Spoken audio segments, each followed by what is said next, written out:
भारत में जहां सूरज सबसे पहले उगता है वो जगह है अरुणाचल प्रदेश। यहां एक बेहद गरीब घर में एक बच्चे ने जन्म लिया। गांव में गांधी आश्रम था तो बच्चे की पढ़ाई लिखाई शुरू हो गई। एक दिन भीषण पानी बरसा। कोई बच्चा स्कूल नहीं गया, बस एक बच्चा पहुंच गया। आश्रम के संरक्षक ने भविष्यवाणी की कि यह बच्चा बहुत बड़ा आदमी बनेगा।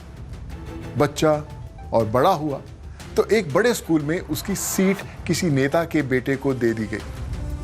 बच्चा उस स्कूल की यूनिफॉर्म को पकड़ पकड़ कर रोता रहता था। जैसे तैसे जिंदगी आगे बढ़ती गई। एक दिन उसी स्कूल में वो बच्चा चीफ गेस्ट बनकर आया। ये कहानी फिल्मी नहीं है, हकीकत है। अब वो बच्चा पुलिस का सबसे बड़ा अधिकारी है। ना जाने कितने लोगों को उनका हक दिला रहा है। ऐसा इसलिए हुआ क्योंकि उनकी नजर अपने लक्ष्य से कभी नहीं हटी।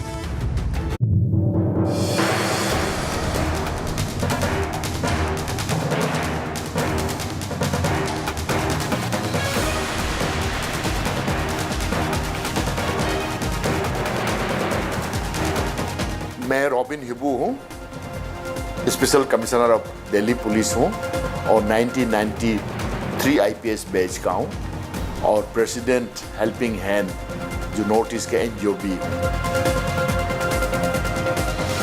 देखो, जिंदगी बहुत ही मुश्किलें था।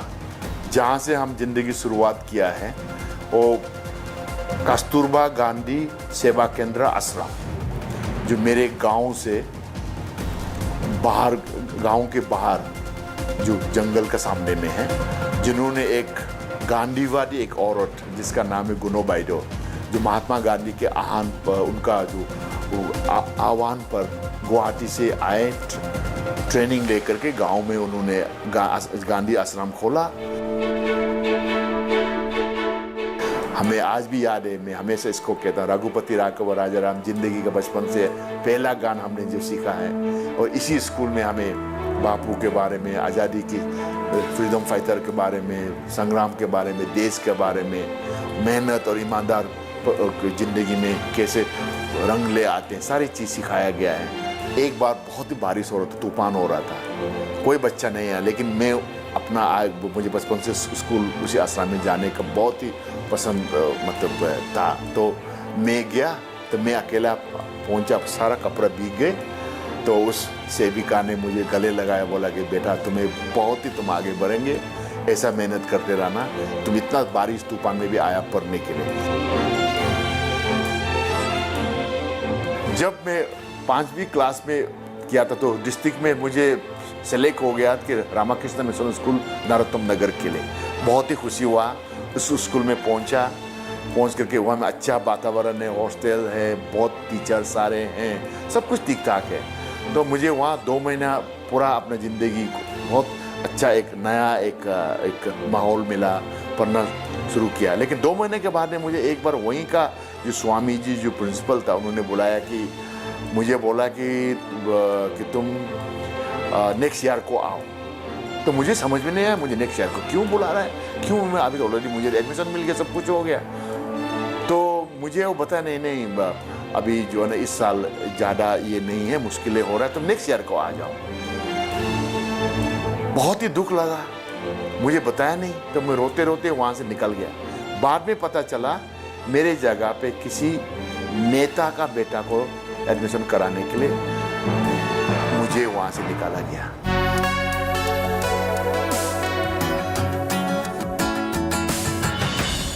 जाते जाते मैं आँख में आंसू भरी उन स्वामी जी को यही बोला कि मुझे उस स्कूल का टी-शर्ट को ले जाने दीजिए।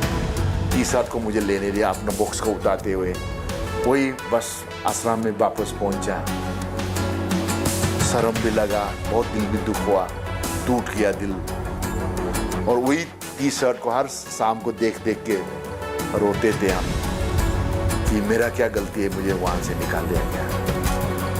बदनसीब था कि मेरे गांव में एक बार आग लग गया, उस समय में ये शर्ट भी जल गया।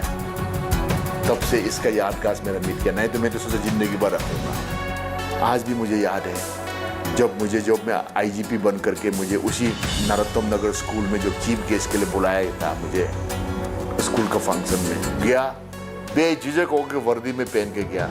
इस सारी कहानी को दोहराया, बच्चों को सबको मैंने समझाया, जिंदगी में तुम्हें तकलीफें सहेंगे, मुश्किलें आएंगे, पक्षपात होंगे, तुम्हें निराशा मिलेंगे, तुम्हें लोग धकेल देंगे, लेकिन तुम हिम्मत नहीं हारना है, कभी भी हिम्मत नहीं हारना है।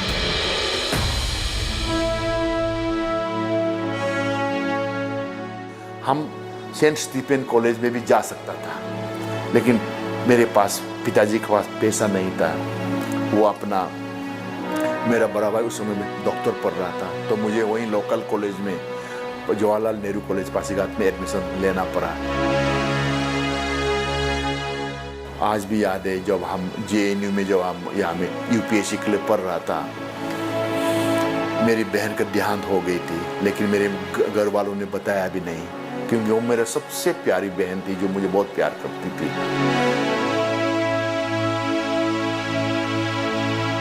जब मैंने गुवाहाटी से चला, उसी सीट में बैठ के मुगल सराय में 7 फीट फौजी लोग आए, 10-12, हम तो अपना सीट पे बैठा हुआ था, seat number 17 S5, bogie S number 5। बोला है कि हमको बोला है तुम बहादुर, यहाँ नहीं उधर बैठो, हम लोग यहाँ बैठेगा। मेरा सामान को बाथरूम का सामने में फेंक दिया, मैंने गिड़गिड़ाया, बोला मेरे पास टिकट थे, बोला कोई सुनाई नहीं, कर दिया। जब पुराना दिल्ली रेलवे स्टेशन में पहुंचा है, जो हमारा जो ब्रह्मपुत्र मेल, पहले बार दिल्ली पुलिस का किसी के साथ में उनके साथ मेरे संपर्क में आया। एक पुलिस वाला था, दिल्ली पुलिस वाला, मोटा सा पेट इतना निकला हुआ, एक लाठी पकड़ करके। मैंने बोला अंकल, यहाँ से चाणक्यपुरी जाने के लिए कहाँ रास्ता मिलेगा? मुझे ऊपर से लेकर नीचे तक जाके देखा है, कहाँ से आया है? तो मैंने बोला मैंने अरुणाचल से आया है। कहाँ अरुणाचल?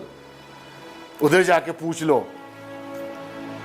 फिर बावान में मैंने पहुंचा, ऑटो वालों ने भी बहुत पैसा ले लिया, ज़्यादा ले लिया, ज़्यादा मुझसे पैसा ले लिया।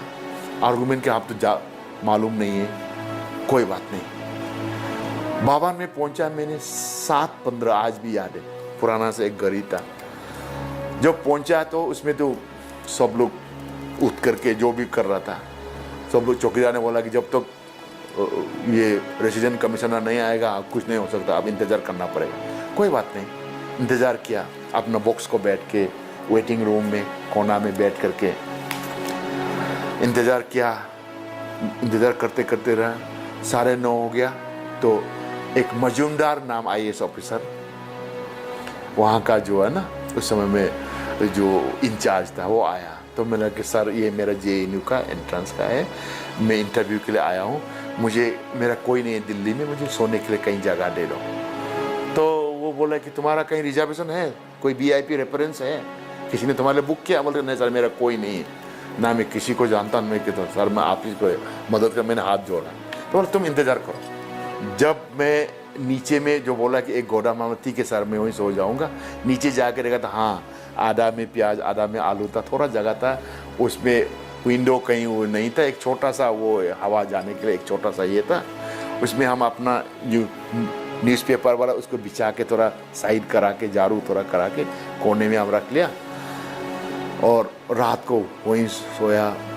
ड्राइवर जहाँ नहाते थे वहीं नहा वहाँ करके ब्रश व्रश करके, रास्ता में जो जहाँ जो रेहड़ी वालों से रोटी वोटी ला के खा के बहुत ही थक गया था, वहाँ में हम सो गया।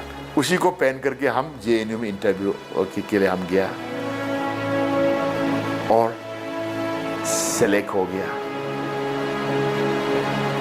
बहुत ही अच्छा लगा जब सेलेक्ट हो गया, तो दिन भर रोया, इतना मुश्किल के बाद मुझे हॉस्टल मिल जाएगा, अच्छा होगा। जब JNU में हम पढ़ रहा था, कभी कभार पिताजी हमें महीना में 300-400 बेचते थे हॉस्टल फीस उसके लिए। 2 महीना ऐसा होगा कि पिताजी कहाँ से भैया बेचते थे, पैसा नहीं आया, मुझे हॉस्टल से निकालने का मुझे वो नोटिस आ गया। मैं अपना प्रोफेसर आज भी याद है, प्रोफेसर योगिंदर यादव, जिन्होंने संस्कृति जिसमें किताब अच्छा लिखा, उनका घर में हम जाके सर को मिलने गया, नहीं बता पाया, बहुत आंख में आंसू आ गया। वो क्या हुआ वो नहीं बता, लेकिन हम उसका नोटिस को दिखाया तो उन्होंने मुझे हॉस्टल वार्डन को बोल करके वो अपना पैसा से मेरा फीस को भर दिया।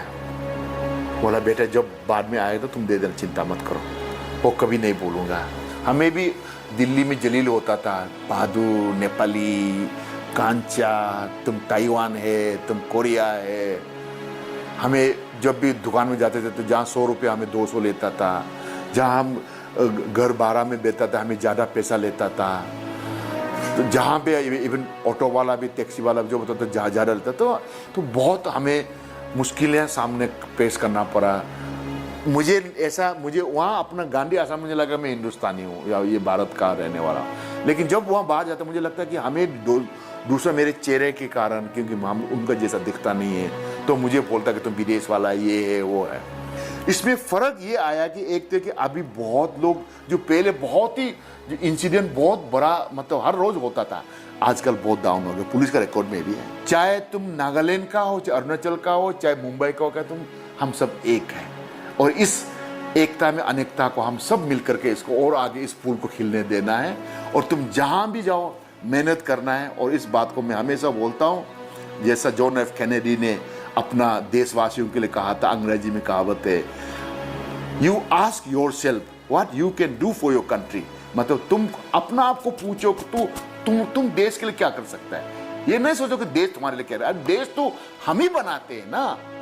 तो अगर हर किसी का दिल में, चाहे वो किसान हो, चाहे मीडिया वाला हो, भारत को कोई नहीं रोक सकता विश्व गुरु बनने में। ये मेरा विश्वास है, बिल्कुल विश्वास है। और जब तक सांस है तब तक जो मुझसे बन पाता है, समाज सेवा, देश सेवा में मेरा होगा।